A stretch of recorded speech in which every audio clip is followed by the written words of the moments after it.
Thank you. I think that you were provoked, Mr. Kobieracki, now with this sort of global NATO as a partner for global issues to the United States. And by global issues, I mean basically China, because China obviously, you know, brings NATO to the global scene. Well, that's one issue. But I also would like you to, maybe you will address the problem of the NATO-Russia Council, which is considered by Russia as by far not, I would say, satisfactory, the way it operates. And also, what will be the role, if any, of EAPC, Euro-Atlantic Partnership Council? Because that seemed to be a good forum to discuss various issues, but so far it is rather, I would say, a dormant. Maybe it's a dormant beauty, I don't know, but if it is a dormant beauty, who is the prince which will kiss it and wake it up? Well, all right, Mr. Kobieracki, floor is yours. Thank you very much. I mean, please do not expect me to say something new or interesting after roughly 6 hours of discussing more or less the same issues. I will try, I mean, the best I can do will be probably to say the same, but in a slightly different manner. However, before I address partnership issues and NRC and so on, I'd like to make two comments on issues raised by distinguished colleagues. First, the comment from our Russian colleague about the idea of subjecting or putting tactical nukes on kind of or on the agenda for arms control negotiation. If I understood you correctly, you said there's no arms race in Europe, and that would have meant coming back to Cold War agenda. Well, there may be no arms race in Europe, but there is no arms control, functional arms control in Europe too.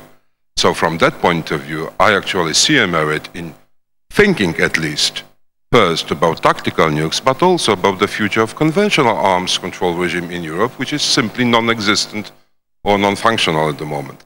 And the second thing is, I'm sorry, these are my personal views.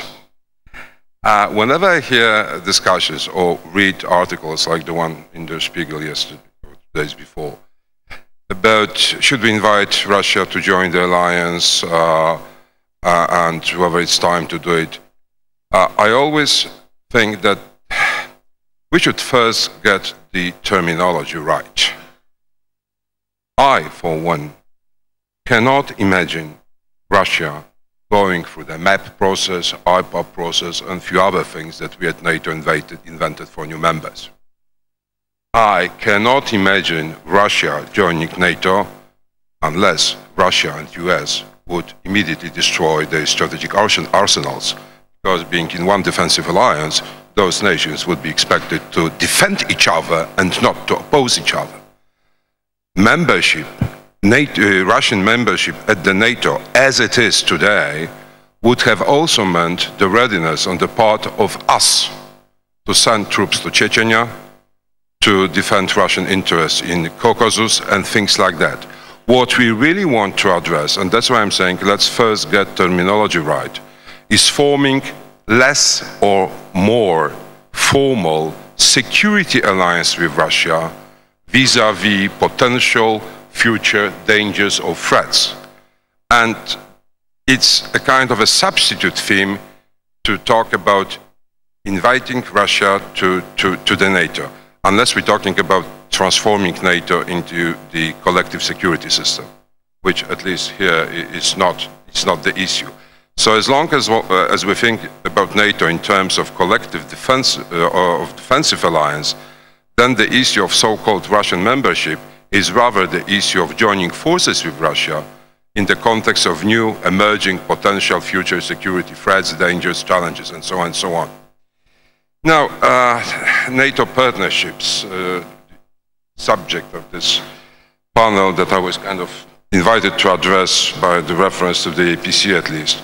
Now, I spent 4 years working for the NATO, and frankly, I mean, from my perspective, I think I can count something like 8 categories of NATO partnerships at the moment in almost total chaos or disorder, with a institutional expression being the APC, but I must more personally confess that I could hardly remember more boring meetings than the APC meetings from my time in Brussels not so long ago.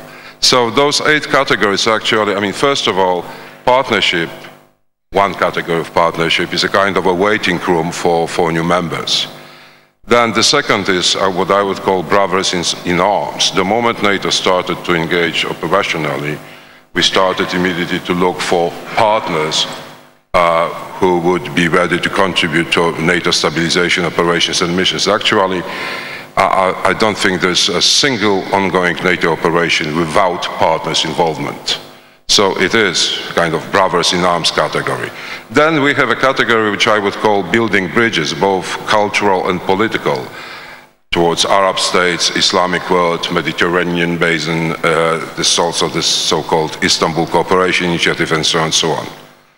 The fourth is a kind of a gentleman club, I mean, which means sharing the same values, democratic standards and so on. These are countries like Australia or Japan, others. Then we have cooperation with institutions, which is also sometimes called partnership, but here, frankly, NATO relationship with each and every organization or institution is a separate case. I mean, it's different with the UN, different with African Union, and frankly, with the European Union, it shouldn't be called partnership because it must finally be a normal cooperation and not any kind of partnership. Then we have a kind of a club that I'm calling fun support. It may not be that well known to everybody, but there's quite a big group of NGOs with which NATO tries to establish a kind of a partnership in order to get NGO support, first of all, for NATO activities in terms of NATO operations and missions. Then the 7th case is a special case, Russia, special partnership.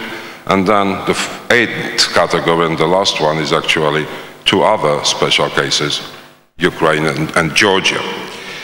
Now, in terms of what can be done with the NATO partnerships, I would say we need to streamline those different patterns and concepts of partnerships and to introduce one general partnership framework within which different groups of partners could be formed for different purposes, if you wish. That's actually something that I hope is taking place in Brussels at the moment. They are working in Brussels on establishing one committee dealing with partnerships instead of several committees dealing each with different aspects or different category of partnerships.